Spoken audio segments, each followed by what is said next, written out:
Almost done, বুঝলি? আর কিছু, আর কোনো ফাইনাল টাচ বাকি আছে? দেখ তো, না আর না, কিছু করতে হবে? অ্যাবসলিউটলি একদম পারফেক্ট আছে। পারফেক্ট আছে না?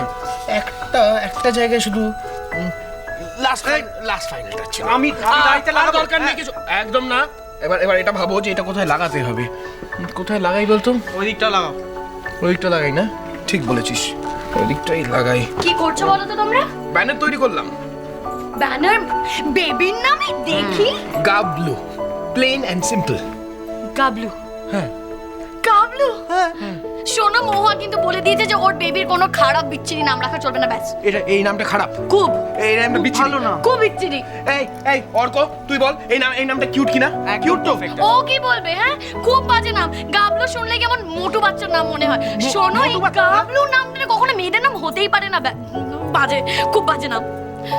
সেটা অবশ্য ঠিক, জানো তো, এটা তো ভাবিনি। ভাবনি কেন? মেয়েদের নাম গাবলু হয় না? না তাহলে প্রদীপ, আমি বলছিলাম এটা তো ভালো নাম না, না তো এটা তো ডাক নাম। একদম ঠিক বলেছিস, একদম ঠিক বলেছিস। এটা তো ডাক নাম। পরে আমরা সিরিয়াস নাম ভাববো। হ্যাঁ। পরে সিরিয়াস নাম ভাববো। এবার তুমি ভাবো, এই নামটা যেহেতু সিরিয়াস নয়, তো নামটার মধ্যে একটু ফান এলিমেন্ট থাকতে হবে, নামটা কিউট হতে হবে, তাই না? শোনো, সিরিয়াস নাম রাখা তো দরকার নেই, কিন্তু নামটা তো একটা ভালো নাম হওয়া দরকার। গাবলু কোনো ভালো নাম নয়। ব্যাস। তা ঠিক। যেরকম আমাদের বাড়িতে কত সুন্দর সুন্দর নাম আছে, হ্যাঁ, যেরকম মৌরি, গুঞ্জা, হ্যাঁ, এইটা তো ডাক নাম। এটাও তো ডাক নাম। আচ্ছা ঠিক আছে, ঠিকই বলেছো, বুঝলে? এই গাবলু বলা যাবে না, গাবলু তো নয়। তাহলে কি নাম রাখা যায়? অনামিকা, যার কোনো নামই নেই, তাই তো? সারাক্ষণ খালি মজা। নামটা তো ঠিক করতে হবে। মজা কোথায় করলাম? কি নাম রাখা যায়? কি নাম রাখা যায় সত্যি? যদি কোনো ফুলের নামে নাম রাখি? ফুলের নাম? জুই। জুই? জুই? জুই, এই জুই, ফ্যান্টাস্টিক নাম কিন্তু। জুই, কি সুন্দর নাম। থ্যাংক ইউ মরি, থ্যাংক ইউ। আমার নাতনির জন্য এত সুন্দর তুমি একটা নাম বেছে দিয়েছো। এই মা, যা ভুলে গেছি। এই রঙ্গন, এই অর্ক, তোর একটু আয়। এখানে অনেক কাজ আছে। আরে দেখ, কথা বলে মারবো তোরে। জুই নামটা কিন্তু সত্যি খুব সুন্দর। বকুলের মেয়ে মহুয়া, মহুয়ার মেয়ে জুই। সত্যি মহুয়াটা কত বড় হয়ে গেল। মহুয়া আবার মা হয়ে গেল। ভাবা যায়, এই কদিন আগে ও কত ভয় পাচ্ছিল। দিদিভাই, আমি তো কিছুই জানি না। আমি যদি ভালো মা না হতে পারি। দূর পাগলি, কিসব ভাবছিস বলতো? ভালো মা কেন হতে পারবি না? শোন, ভালো মা হওয়ার জন্য কিন্তু কোনো ট্রেনিং এর প্রয়োজন হয় না। আর ভালো মা খারাপ মা কি? সব মাই ভালো হয়, বুঝলি? আমার বাচ্চা যদি আমাকে ভালো না বাসে, আমাকে যদি রেসপেক্ট না করে,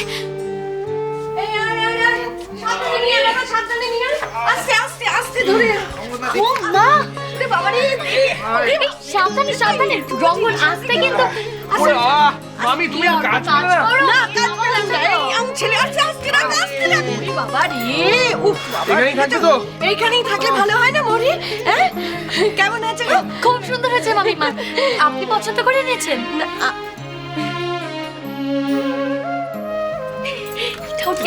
না না মরি, আমি পছন্দ করিনি। এটা তো নীলিমা দিয়েছে। মা দিয়েছে? হ্যাঁ। এই অর্ক, একদম ভুলে গেছি। চ আমার সঙ্গে একটু চ। আরেকটা কাজ আছে, আরেকটা কাজ আছে। মা দিয়েছে, অথচ এটা দেখে তো পুরনো মনে হচ্ছে না। রঙ্গন, আমি যে শুনেছিলাম তোমাদের সব কটগুলো চ্যারিটিতে মা দান করে দিয়েছেন, তাহলে এই বেবি কটটা কার?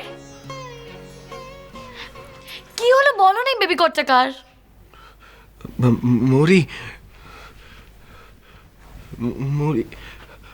মরি আসলে এই বেবি কটটা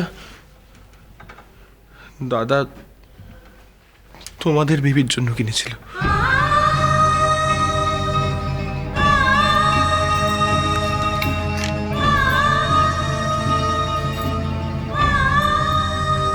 এই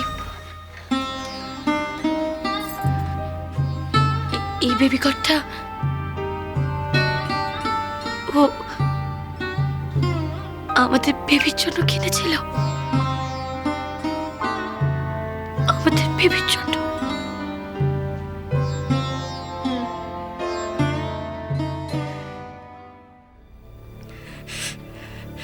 ওই ওই আতঙ্কবাদীদের ডেরায় ওই গোপন ডেরাটায় হঠাৎ হঠাৎ পুলিশ রেড হয়। তাতে যেদের প্রাণ বাঁচানোর জন্য এদিক ওদিক পালিয়ে যায়, সেই ভাগে আমিও পালিয়ে আসি, সোজা সোজা পালিয়ে এখানেই চলে আসি। আমি কিন্তু সত্যি দাদা ভাবতে পারিনি যে তুমি এখনো নিজের বাড়ি যাওনি। Police raid? তার মানে ওরা সবাই ধরা পড়েছে? হ্যাঁ, ওরা সবাই ধরা পড়েছে তো? আমি জানি না। কেউ ধরা পড়েছে, কেউ পালিয়েও গেছে, হয়তো কেউ এনকাউন্টারে মারা গেছে বোধহয়।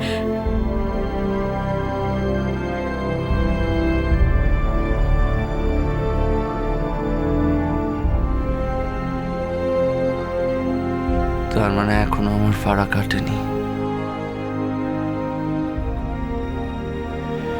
আমাকে এখনো ইনসিকিউরিটিতে থাকতে হবে।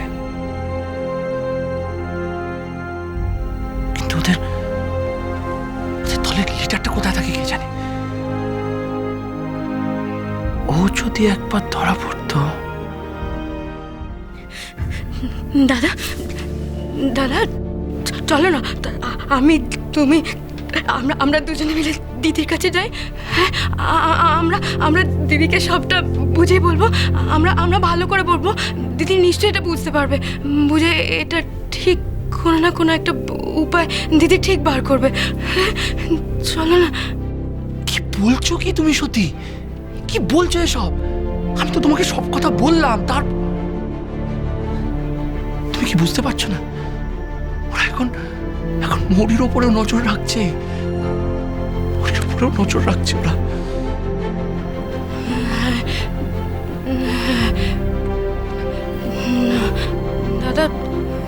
দাদা তুমি ঠিকই করেছো দিদির কাছে না গিয়ে, একদম ঠিক করেছো।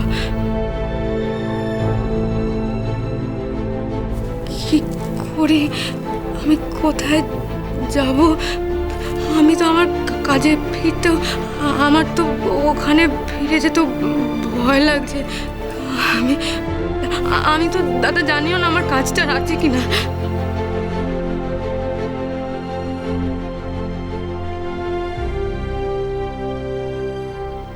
কে এই মেয়েটি? ও মাসিমা, আপনি? ও সত্যি আমার স্ত্রী। আমার স্ত্রী ওকে নিজের বোনের মতো ভালোবাসে। তা ও এখানে কি করছে? আর ওর এরকম চেহারার অবস্থা কেন? আসলে মাসিমা, ও খুব বিপদে পড়ে এখানে এসেছে। হ্যাঁ, ওর কোথাও যাওয়ার কোনো জায়গা নেই। আর রঞ্জনা আসা অবধি আপনি যদি ওকে এখানে থাকতে অনুমতি দেন প্লিজ। কিন্তু তারপরে কোনো পুলিশ কেস হয়ে যাবে না তো?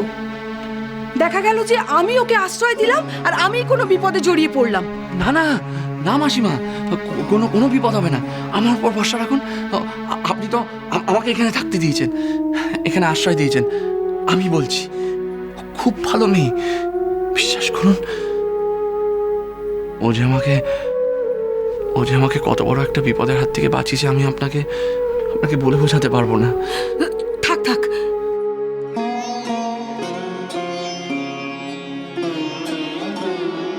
চলো আমার সাথে ভেতরে চলো। কি কাপড় চোপড়ের অবস্থা বলো তো তোমার? আমি একটা কাপড় দেবো, চান টান করে পরিষ্কার হয়ে নেবে। চলো আমার সাথে ভেতরে চলো।